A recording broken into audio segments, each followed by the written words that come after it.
Cristianismo y normatividad.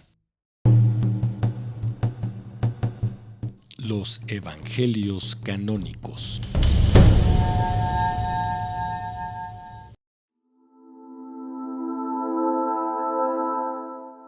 El Evangelio de Mateo.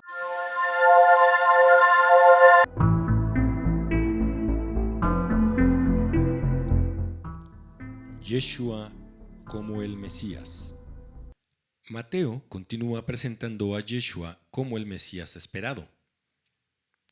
Es importante para la audiencia de este video el entender que al momento de la escritura de los evangelios, el cristianismo era casi nulo como comunidad y sus doctrinas, su canon y su liturgia eran por completo desconocidas, incluso casi inexistentes, aunque en formación.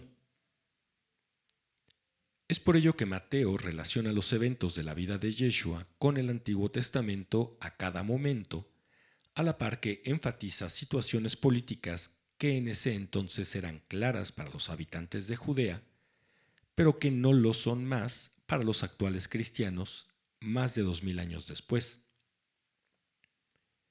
En otras palabras, el entendimiento del cristianismo en ese momento es 180 grados distinto al de ahora.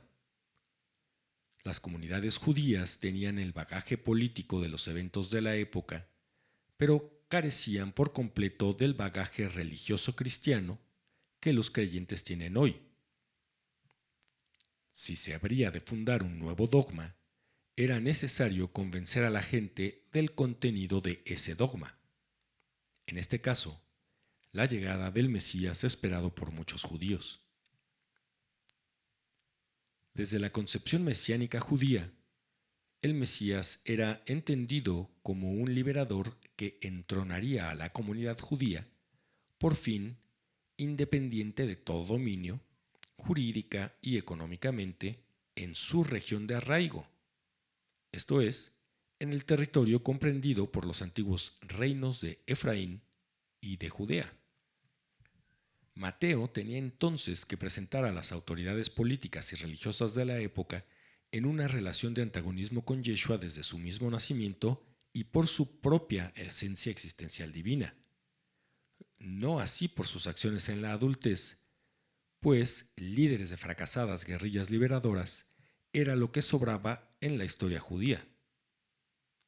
Para Mateo, Yeshua era el Mesías en la acepción más substancial del verbo ser y como tal tenía que ser reconocido aún sin conocerlo. Excurso. Herodes el Grande.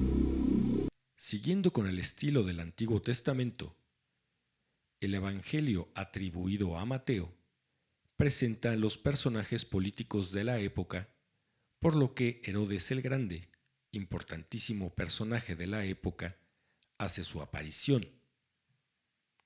El papel que Herodes juega para la narración de este evangelio es importantísima, pues es la máxima autoridad política de la región con un alto valor histórico para los judíos, y es el primer hombre de poder que reconoce la posibilidad de Yeshua como el Mesías, aún antes de cualquier otro evento más allá de su llano nacimiento y existencia. El texto de Mateo, sin embargo, presenta una caricatura grosera del Herodes histórico y lo interpreta como un hombre ambicioso, temeroso de perder el poder, sanguinario y sociópata, pues en aras de no perder el poder tras la llegada del Mesías, habría sido capaz de ordenar una matanza indiscriminada de niños menores de 2 años de su propia comunidad y religión, esto es, de su propio pueblo. Tras mencionar el atroz acto, Mateo lo relaciona inmediatamente con el Antiguo Testamento en su capítulo 2, versículos 16 al 18. Las profecías referidas se relacionan con lo anunciado por Jeremías cuando dijo que se oyó una voz en Rama, llanto y gran plañido, Era Raquel que lloraba por sus hijos y no quiso ser consolada porque ya no son.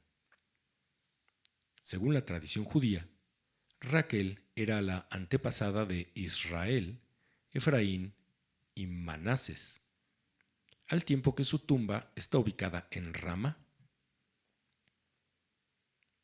Sin embargo, históricamente, la terrible masacre de los niños no tiene sustento.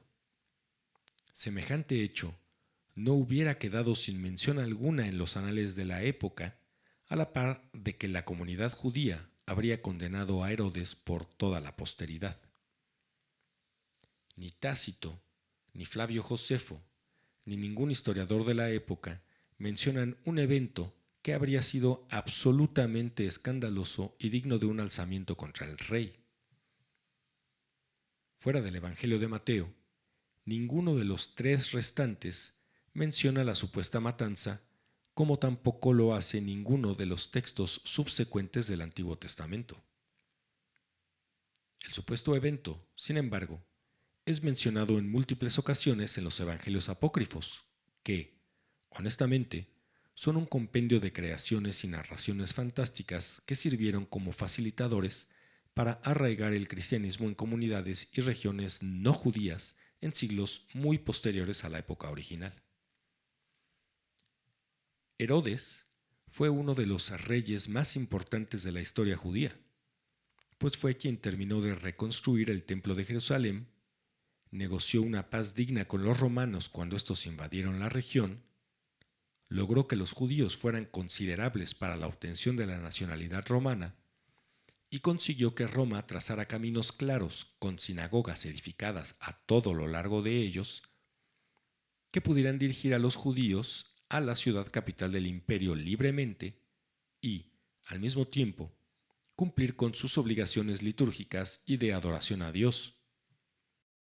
Hasta la fecha, en Latinoamérica, el 28 de diciembre, aunque de una manera muy poco religiosa y ortodoxa, se conmemora, con el Día de los Santos Inocentes, una matanza que nunca ocurrió. Tal vez por eso se tiene la costumbre de conmemorar ese día haciendo bromas de mal gusto y engañando al ingenuo.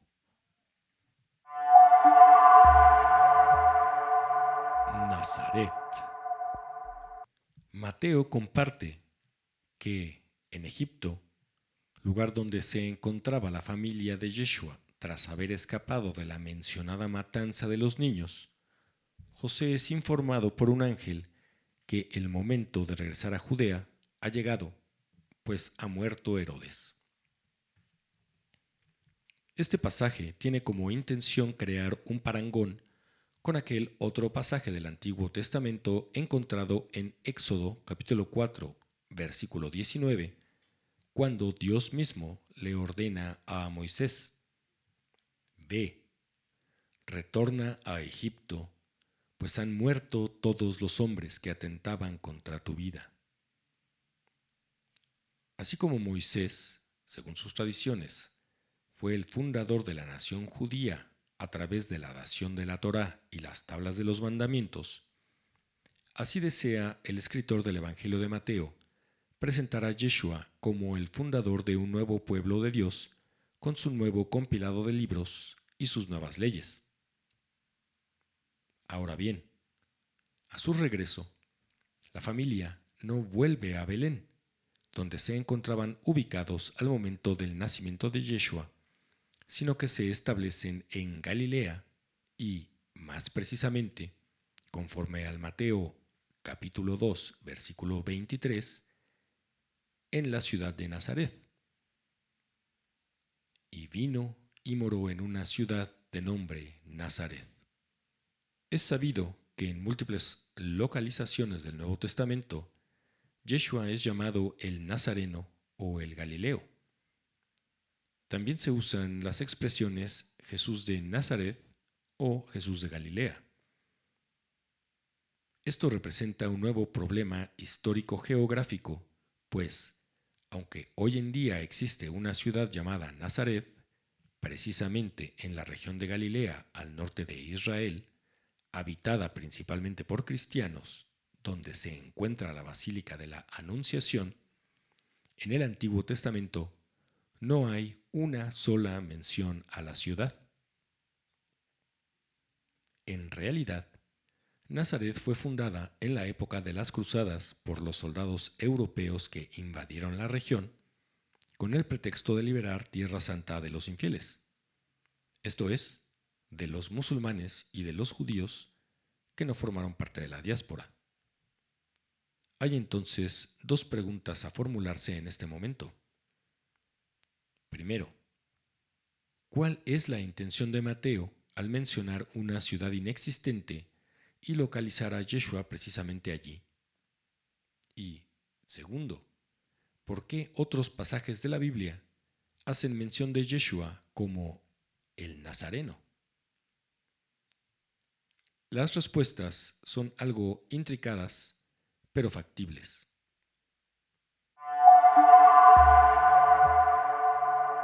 Primera respuesta posible al enigma de Nazaret.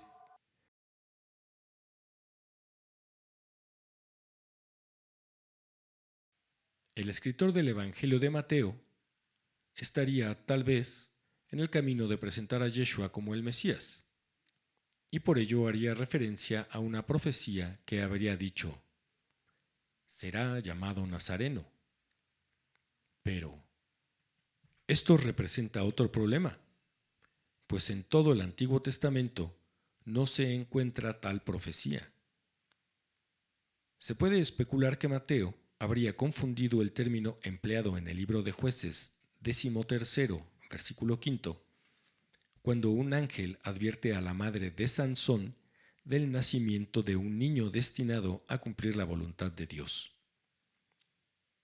Estarás encinta y ciertamente darás a luz a un hijo, y no debe venir navaja sobre su cabeza, porque Nazareo de Dios es lo que el niño llegará a ser desde que salga del vientre de su madre, y será él quien llevará la delantera en salvar a Israel de la mano de los filisteos.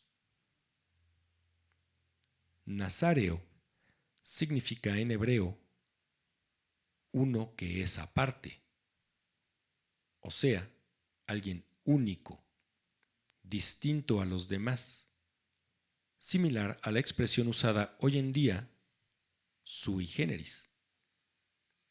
En aquellos tiempos del Antiguo Testamento, se consideraba nazareo a un hombre de espiritualidad pura, alejado de la sociedad. Los nazarios eran, pues, una suerte de monjes alejados de lo mundano.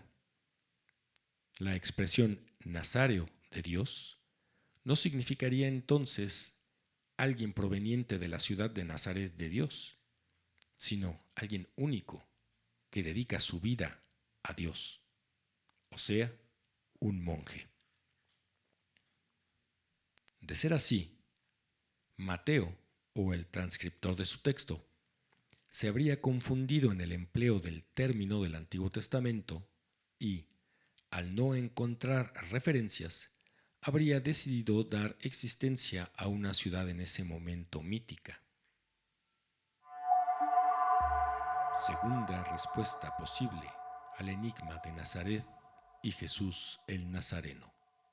La segunda posible respuesta yace en que Mateo no habría querido que a Yeshua se le relacionara con la comunidad judía llamada los nazarenos, de quienes se supo su existencia a partir del descubrimiento de los rollos del Mar Muerto, y que habrían sido un grupo de judíos ortodoxos y nacionalistas que se oponían hasta con las armas al Imperio Romano, como también lo hacían los históricamente más reconocidos celotas. Tercera respuesta posible al enigma de Nazaret y Jesús el Nazareno. Una tercera posibilidad es que Mateo estuviera haciendo referencia a la profecía encontrada en el libro de Zacarías, capítulo 6, versículo 12, que dice: esto es lo que ha dicho Jehová de los ejércitos. Aquí está el hombre cuyo nombre es Germen, y de su propio lugar germinará y edificará el templo de Jehová.